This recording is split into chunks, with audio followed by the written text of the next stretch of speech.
on? How is everyone doing? This is your man DRB here, back at you with some more NBA news. And today we're talking about the playoffs, the playoff predictions and playoff pictures. It's not the actual playoff picture because, man, the West is just too tight. And this is just going to be the West because the East, I think, is... The West is more complicated and it's more fun to do. So the West, the third seed, you can basically say that the Warriors and the Rockets are going to the playoffs because they clinched the playoff berth. But teams 3 to 10, there's like a 4-game difference. Can you imagine that? A 4-game difference. When has that happened in NBA history? I think it's happened like twice. I think. And the West has always been competitive, and the East is pretty much you can ink it, I think, every single team except the final 6.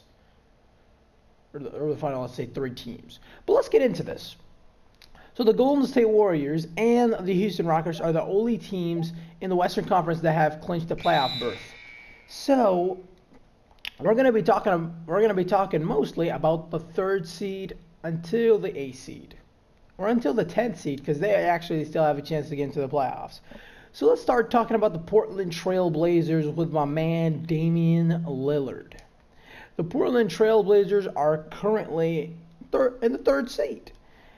But their schedule, like the next possible, let's say 13 or 10 games, or their final 15 games, is pretty difficult. They're facing 500 teams. They are not facing any bad teams, I think, except they're facing the Suns or the Nets, I think, one time. So imagine that. They're only facing, like, Atlanta. And let's say Utah, they're like, this is their schedule. I'm going to say some teams. Look at this. This is crazy. Okay.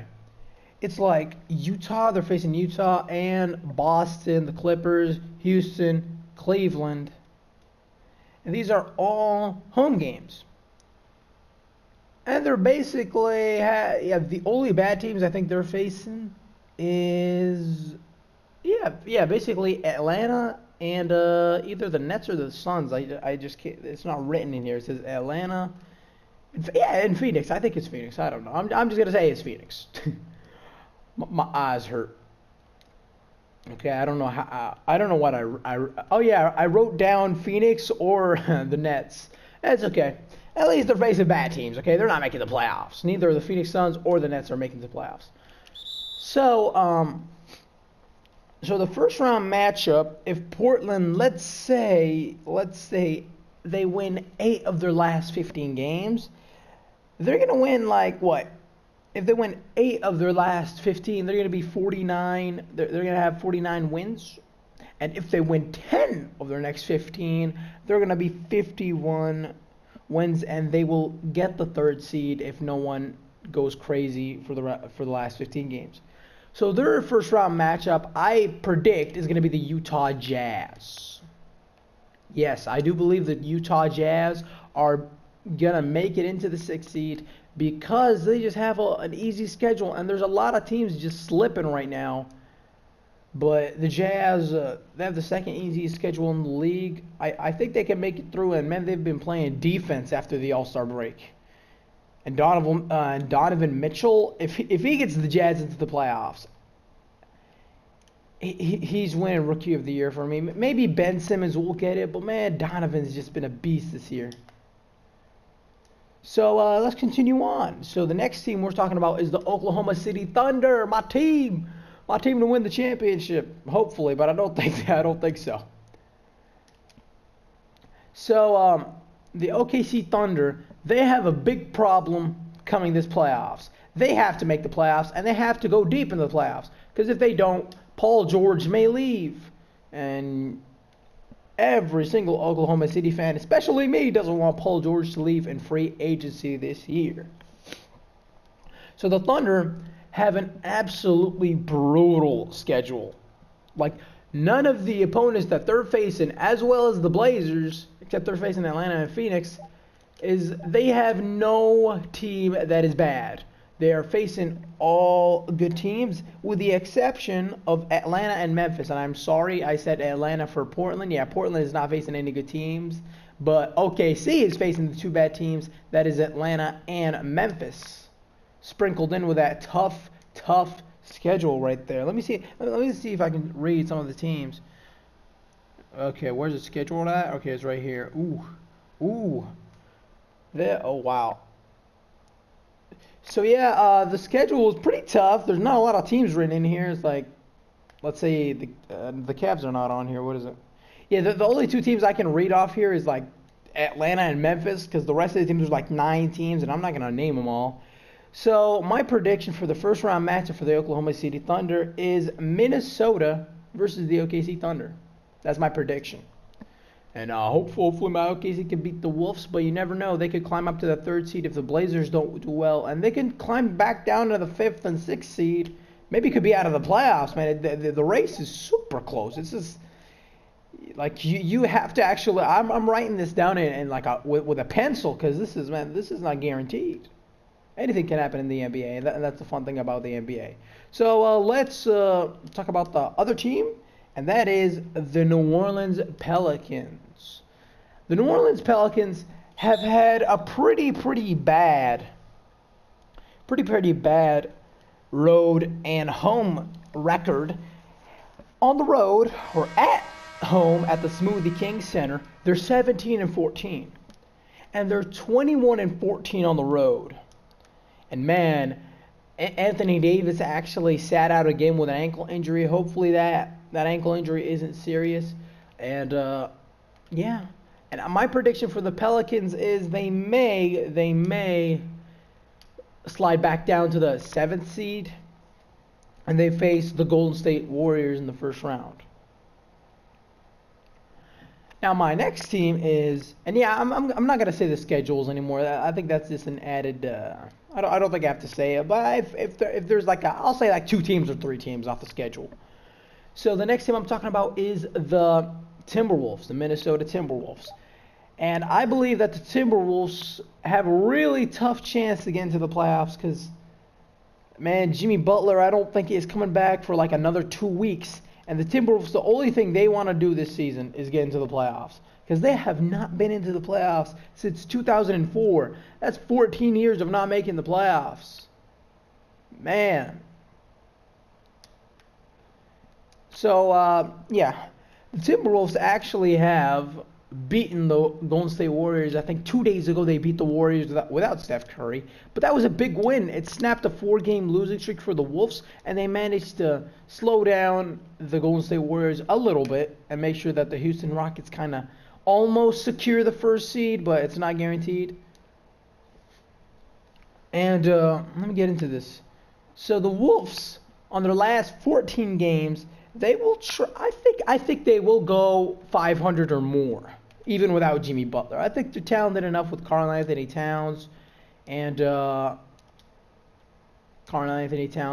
Wiggins and my boy Derrick Rose. He's gonna make a comeback. I'm joking. That guy's dead. His knees are broken. But I really hope that he does well, man. Everyone wants Derrick Rose to do well. And man, Tom Thibodeau teams. Just saying, since the Bulls until the Timberwolves, man, Tom Thibodeau has like an allergic reaction to that, or like he's allergic to bench production, because his bench this year is dreadful. It's like 20 in the league in net rating. Jeez, that is really bad. 20th, and you're a playoff team. So you're basically telling me that there's some teams that are out of the playoffs that have a better bench than them, man. So the Timberwolves, my prediction is they will face up against the OKC Thunder, like I said when I talked about the Thunder. So, and let's get into the other team. Oh, the Clippers. My man Sweet Lou. My man Sweet Lou and the Clippers, I predict that they're out of the playoffs. They're not making it in. Their schedule is pretty decent, but man, right when Chris Paul left, sorry, my mic unplugged. But man, they have a pretty tough schedule ahead. I think they can win like a couple games, but I don't think so. So let's say the Clippers win 10 of the next 17 games. Like magically they win that, and I think they will. They will reach, or if they go 8 out of 9, if they go 8 out of 9, they're gonna win 44 games, and that's not gonna get into the playoffs, I think, because man, the West, like a lot of good teams may win over 44 games, so I could see the Clippers not being in the playoffs this year. But to be honest with you, if they do make the playoffs, we have to give credit to Doc Rivers. We've given him a lot of blame for not pushing the Clippers past the first round, or past the first round in the last couple of years, and choking in the conference semis a couple of years back. So let's give Doc his credit if they do make it into the playoffs, but if they don't, man, it's okay. That is a good season. 44 wins with no star on your team, like no Blake, no Chris Paul. Don't tell me DeAndre Jordan's a star. That man is a good center, but he's not a star. And, okay, I think we're done with the Clippers. Now let's talk about the Utah Jazz. The Utah Jazz. My boy Donovan Mitchell, Kobe #2. I'm joking. Okay, that's not Kobe. He's a good player, but man, he has a long way to go, and maybe he could start off his journey with a playoff berth with the Utah Jazz. The Utah Jazz have been scorching hot. In their last 20 games, they've went 18-2. That is amazing. And that 18-2 record came from going back to their old habits, and that's playing defense. The Utah Jazz have only allowed 95.8 points per 100 possession. That ranks first in the league in those 20 games. That is crazy. And Utah has the easiest schedule to make it into the playoffs. And I believe that the Utah Jazz will manage to face up against, and will manage to get the 6th seed and go up against my man Damian Lillard and CJ McCollum and company on the Blazers. The Nuggets. Nikola Jokic, my man, Mr. Trip Dub Center. That man's a beast. But the Nuggets, I do believe that they're actually going to be out of the playoffs. I don't think they'll make it in. Because Mike Malone has been a good coach for the Nuggets. He's been coaching, I think, for 5 years now in the league.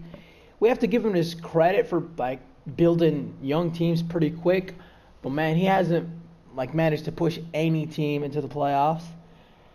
But to be honest with you, a lot of Denver's games are on the road, including a brutal 7-game trip that they will decide. Like that 7-game road trip will actually decide whether the Nuggets get into the playoffs or not. So 15 games, basically all of them are on the road with a 7-game stretch that could decide their season. And the last thing I'm going to talk about is the San Antonio Spurs. They've only missed 5 playoffs in their basically historic, in their history, like 5 times in their like entire history. And you have to go back to the ABA in 1967, and the ABA was basically, the ABA and NBA were merged. So imagine the San Antonio Spurs have not made, or have only missed the playoffs, or the last time they've missed the playoffs was basically, I think the year before Tim Duncan was traded. And I think the first time they missed it was before the NBA-ABA merger. Man, that's crazy. But the San Antonio Spurs have been pretty bad since the start of February. They've been 3-11. And the only thing surrounding the Spurs is, when is Kawhi Leonard going to come back this season? Kawhi came back for 9 games. He wasn't playing like his old self because he was still trying to feel out his quad injury. But it turns out, I think he either re-injured it or he was too scared to play on it again because he felt some pain. But the San Antonio Spurs, especially Greg Popovich, is going to sit down with Leonard, I think, either tomorrow or today to talk about his pending return. And he could return as early as either tomorrow or tonight. I don't know the game against New Orleans, but he could be coming back. But we don't know which Kawhi Leonard that we're going to get. We're going to get the runner-up MVP Kawhi Leonard, Defensive Player of the Year, or are we going to get that 9-game stretch Kawhi Leonard that was too scared to jump off his feet because of his quad injury? Hopefully Kawhi is okay and he'll be back, and hopefully he can push the Spurs to a playoff matchup. And I believe that the San Antonio Spurs, unfortunately, I can't believe I'm saying this. I know the Spurs are going to prove me wrong, that they will be the 8th seed and they will face the Houston Rockets. Hopefully that the Golden State Warriors do not hop into the 1st seed because they don't ruin my predictions. But that's my playoff matchups basically for the 2018 Western Conference. Hopefully you guys enjoyed this video. Sorry for this video being a little bit longer than most of my NBA news videos, but I just wanted to really cover all the playoff predictions and matchups possible. So yeah guys, hopefully you guys enjoyed this video. Please don't forget to drop a like, comment, and subscribe. And if you have anything to say, just put it down in the comment section below. Follow me on Twitter at TheRealDRB1267. This has been your boy DRB, and I'll see you later. Peace.